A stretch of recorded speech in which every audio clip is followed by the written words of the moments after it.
사도신경 고백하심으로 새벽 기도회를 시작하도록 하겠습니다. 전능하사 천지를 만드신 하나님 아버지를 내가 믿사오며 그 외아들 우리 이는 성령으로 잉태하사 동정녀 마리아에게 나시고 본디오 빌라도에게 고난을 받으사 십자가에 못 박혀 죽으시고 장사한 지 사흘 만에 죽은 자 가운데서 다시 살아나시며 하늘을 오르사 전능하신 하나님 우편에 앉아 계시다가 저리로서 산자와 죽은 자를 심판하시리라. 성령을 믿사오며 거룩한 공회와 성도가 서로 교통하는 것과 죄를 사하여 주시는 것과 몸이 다시 사는 것과 영원히 사는 것을 믿사옵나이다. 아멘. 찬송가 488장 찬양하겠습니다. 488장입니다.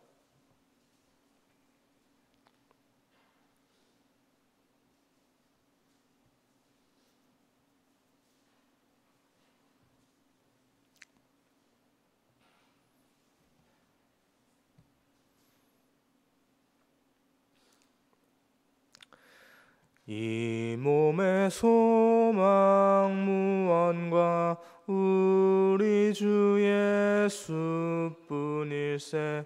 우리 주 예수 밖에는 믿으리야 주 없도다. 주 나의 반석이시니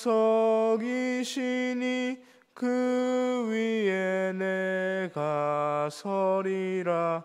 그 위에 내가 서리라. 무섭게 바람 부는 밤 물결이 높이 설렐 때 우리 주 크신 은혜에 소망에 닻을 주리라. 주 나의 반석이시니 그 위에 내가 서리라. 그 위에 내가 서리라. 세상에 믿던 모든 것 끊어질 그날 되어도 구주의 언약 믿사와 내 소망 더욱 크리라. 주 나의 반석이시니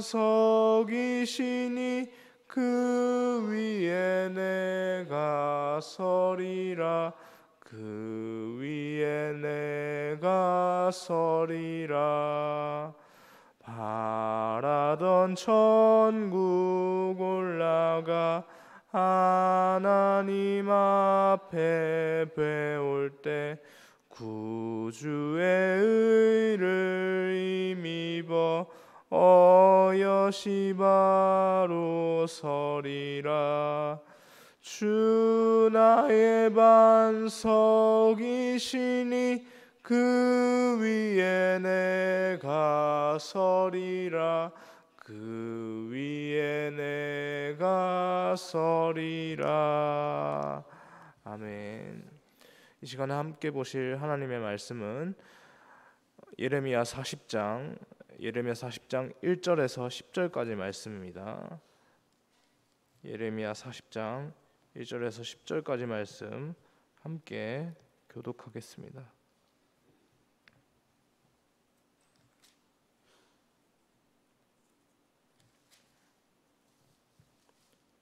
예레미야 40장 1절에서 10절까지 말씀입니다. 네, 제가 먼저 1절 말씀을 교독하겠습니다. 사령관 느부사라단이 예루살렘과 유다의 포로를 바벨론으로 옮기는 중에 예레미야도 잡혀 사슬로 결박되어 가다가 라마에서 풀려난 후에 말씀이 여호와께로부터 예레미야에게 임하니라.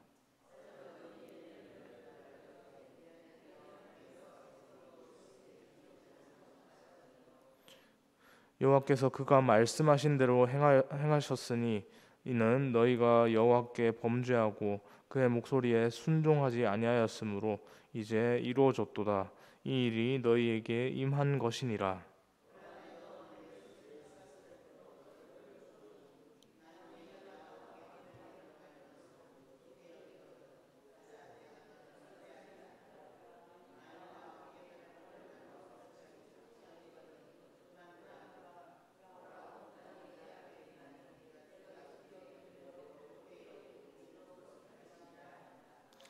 예레미야가 아직 돌이키기 전에 그가 다시 이르되 너는 바벨론의 왕이 유다 성읍들을 맞도록 세운 사반의 손자 아히감의 아들 그다랴에게로 돌아가서 그와 함께 백성 가운데 살거나 네가 옳게 여기는 곳으로 가거나 할지니라 하고, 그 사령관이 그에게 양식과 선물을 주어 보내매.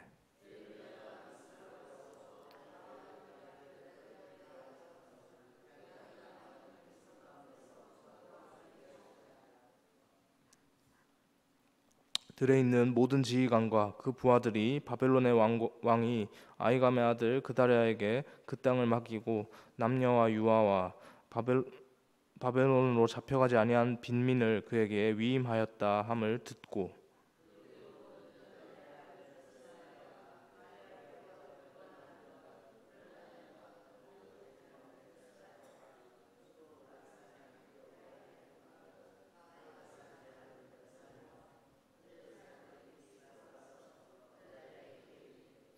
사반의 손자 아히감의 아들 그다랴가 그들과 그들의 사람들에게 맹세하여 이르되 너희는 갈대아 사람을 섬기기를 두려워하지 말고 이 땅에 살면서 바벨론의 왕을 섬기라. 그리하면 너희에게 유익하리라. 나는 살면서 우리에게로 오는 갈대아 사람들을 섬기리니 너희는 포도주와 여름 과일과 기름을 모아 그릇에 저장하고 너희가 얻은 성읍들에게 살라 하니라. 아멘. 오늘 본문은 예레미야가 예루살렘과 유다의 포로를 옮기는 중에 그렇게 풀려난 일을, 예레미야가 그 포로를 옮기는 중에 그렇게 풀려난 일을 기록하고 있는데요. 바벨론의 그 군대 그 사령관 이름이 느부사라단이라고 합니다. 느부사라단이 예레미야에게 하나님께서 유다를 예정하신 대로 그렇게 심판하신 것이다라고 그렇게 말한 것을 볼 수 있습니다. 하나님을 알지 못하던 그 이방인이 유다가 직면하고 있는 재앙이 하나님의 예언대로 임하였다라고, 너희에게 똑똑히 그것이 임하였다, 분명하게 임한 것이다라고 말하고 있습니다. 유다 백성은 하나님의 예레미야의 경고, 그 하나님의 그 심판의 경고를 무시했지만 그 이방인인 느부사라단의 모습을 보십시오. 그 하나님의 말씀을 인정하지 않습니까? 하나님의 백성은 하나님의 말씀을 청종하지 않는데 오히려 이방인인 그 느부사라단이 하나님의 계시를 깨닫고 있다는 것이 참 한편으로는 참 택하신 백성이 그 이름값을 못하고 있다라고 하는 그런 생각도 들기도 합니다. 참 부끄러운 일이죠. 하나님의 백성조차도 하나님의 말씀을 무시할 때 그 이방인이 그 말씀을 깨닫고 인정하는 모습, 그 모습은 참 우리에게 우리 또한 또 이런 모습으로 혹시나 또 살고 있지 않는가라고 하는 이런 경각심을 또 불러일으키기도 합니다. 여러분, 우리는 하나님의 말씀을 얼마나 진지하게 진중하게 그렇게 받아들이고 있습니까? 우리가 하나님의 말씀을 믿고 순종한다면 우리의 말과 행동이 바뀌어져야 합니다. 우리는 하나님의 말씀을 그렇게 진지하게 받아들이고 말씀을 우리 삶 속에서 실천하면서 그 세상 앞에서 결코 그 말씀을 받아 누리는 자로서 그렇게 부끄럽지 않은 삶을 살아야 합니다. 그리스도인이라는 그 이름의 칭호에 맞게 그렇게 살아야 하는 것이죠. 매일 하나님의 말씀을 묵상하고 그렇게 기도를 통해서 그렇게 하나님과의 관계를 깊게 유지하는 그런 말씀과 성령님의 다스림을 받으면서 살아갈 수 있기를 주님의 이름으로 소망합니다. 4절에서 6절 말씀을 보면 느부사라단이 예레미야를 풀어주면서 바벨론이든 아니면 여기에 살든지, 여기라고 한다면 이 라마라고 하는 곳입니다. 라마라고 하는 곳에서 살든지 또 아니면 좋은 곳으로 가서 살든지 그것을 네가 자유롭게 선택해서 그렇게 하도록 해라라고 허용을 합니다. 그리고 양식과 선물을 주면서 이렇게 보내주는 모습을 볼 수 있고요. 예레미야는 선택을 하죠. 그다랴 총독이라고 하는 그 유다를 다스리는 그 당시에 총독이 있는 그 미스바로 가서 그 땅에 남아 있는 백성들과 함께 사는 것을 그렇게 선택하는데요.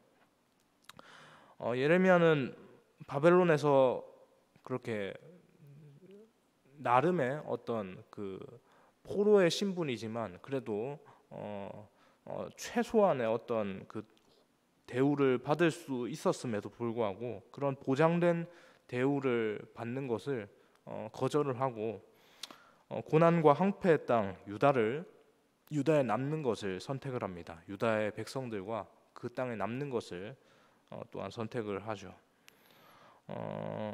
바벨론은 예레미야가 왕과 백성들에게 황복을 권한 나라이기에 그렇게 호의를 얻을 수 있지만 그 항복에 이제 응해서 그 땅으로 바벨론 포로로 끌려간다면 그렇게 호의를 얻을 수 있지만 그는 고난을 선택을 합니다.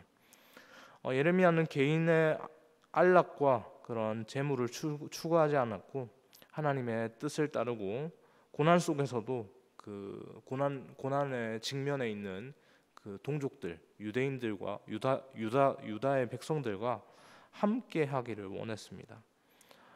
동포간 노예처럼 결박되어서 그렇게 포로로 되어 있는데 자기만 그렇게 대우를 받고 그렇게 할 수는 없는 것이죠. 예루살렘의 회복을 예언하면서 아나돗에 있는 밭을 사기까지 한 예언자의 언행에 끝까지 신실하기 위해서 고난받는 동족과 함께 우는 자들과 함께 있기를 선택을 한 것입니다. 결단을 하였죠. 그는 하나님의 종으로서 인간적인 그런 안락함과 재물을 추구하지 않고 오직 하나님의 뜻대로 선택하고 결단하여서 사명 속에 살기를 원했습니다. 그런 마음이 어쩌면 그의 별명을 눈물의 선지자라고 부르게 만든 그런 계기가 되지 않았을까 그런 생각들을 해보게 됩니다. 우리의 삶도 우리의 존재 가치를 깨닫는 삶을 살기를 원합니다.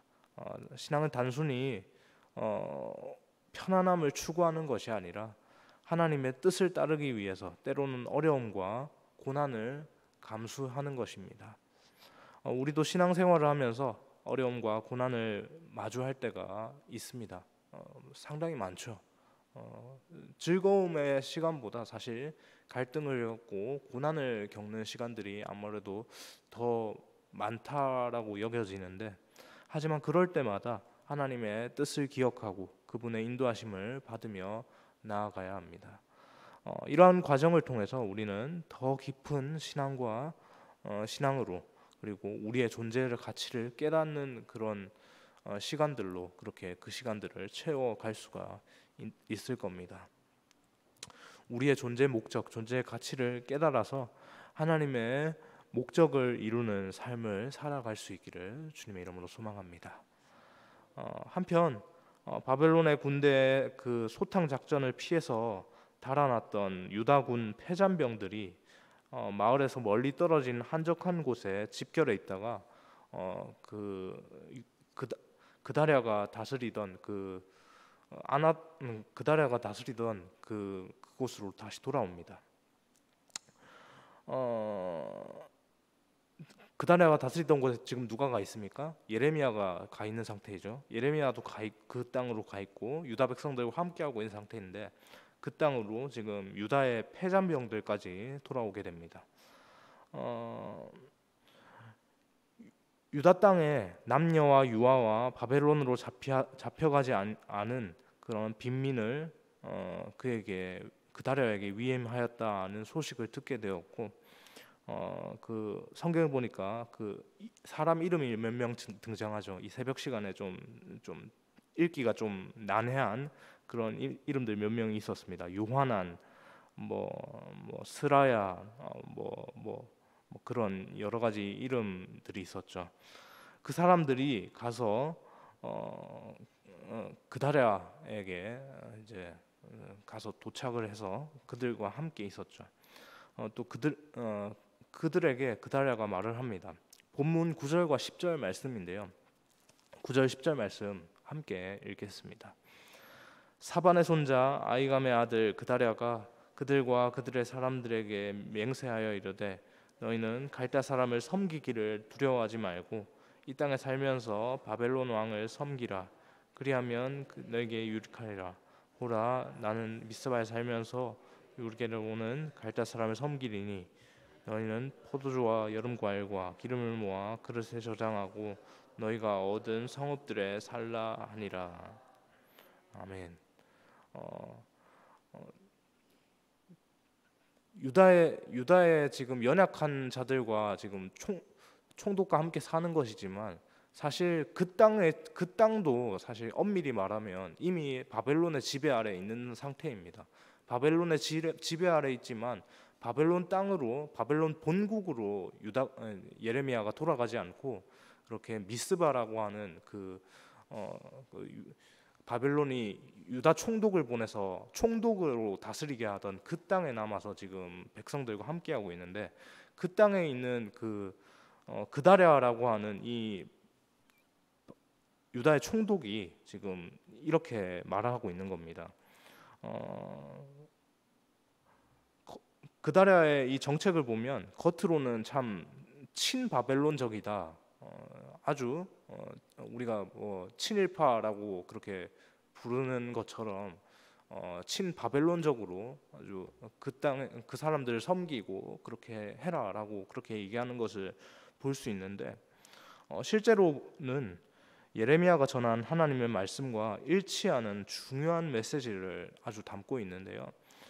유다 백성들에게 성급한 영광의 길, 급하게 바로 일직선으로 가는 아주 급한 길보다는 느리지만 빙 둘러가서 아주 느리고 좀 느리고 좀 시간이 많이 걸리는 그런 길이지만 그럼에도 불구하고 회복의 길로 그렇게 선택하기를 원하셨습니다. 이것은 하나님의 뜻이었고요. 하나님의 뜻에 따라서 그렇게 인내하면서 그렇게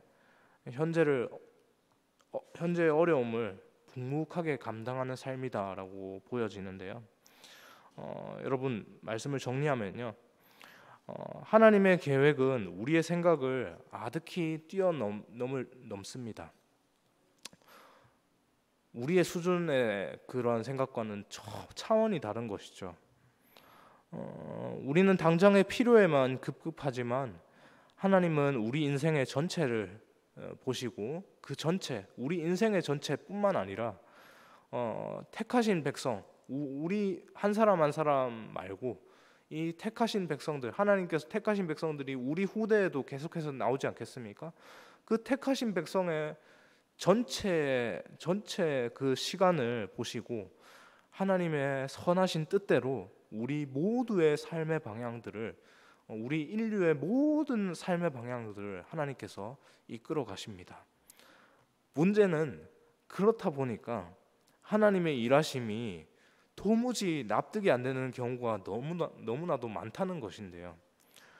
왜냐하면 우리는 당장 우리 바로 앞에 있는 상황만 보지만 하나님은 전체의 큰 그림을 보시고 설계를 해나가시기 때문에 큰 그림을 보는 분과 당장 앞에 있는 상황들을 보는 사람의 이 차이에서 발생하는 이런 괴리가 발생하는 거죠.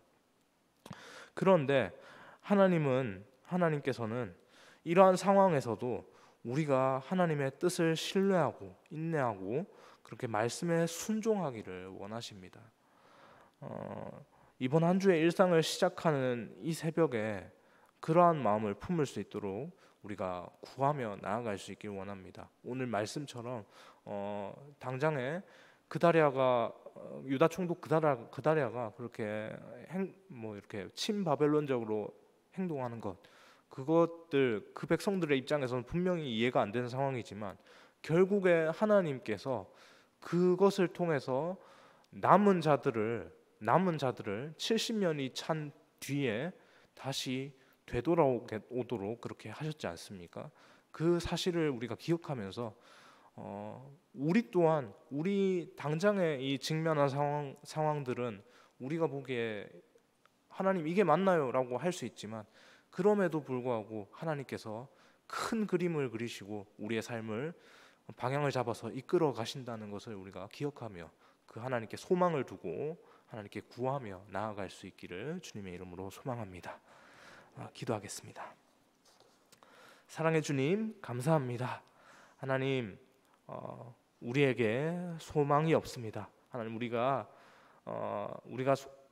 우리에게 소망은 구주 예수님께 있음을 고백합니다. 하나님께서 특별히 우리에게 그 예수님을 주셨고 예수님을 따라서 살면 구원의 길을 얻을 것이다라고 그렇게 구원의 길을 열어주셨는데, 하나님, 그 구원의 길을 또 이루며 살아가는 이 과정 중에 있는 우리의 삶을 보면 참 한편으로 이것이 구원받은 백성들의 길이 맞습니까 하는 그런 고난의 파도가 여전히 존재함을 또한 보게 됩니다.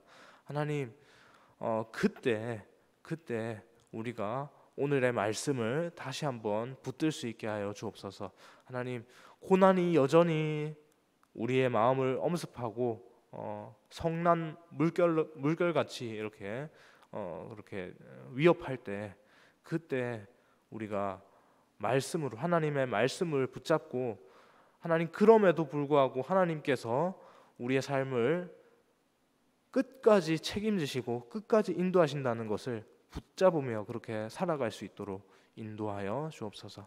그렇게 하나님의 인도하심을 전적으로 믿고 그 말씀에 반응하며 살아갈 수 있는 우리의 삶이 되게 하여 주옵소서. 감사합니다. 예수님의 이름으로 기도합니다. 아멘.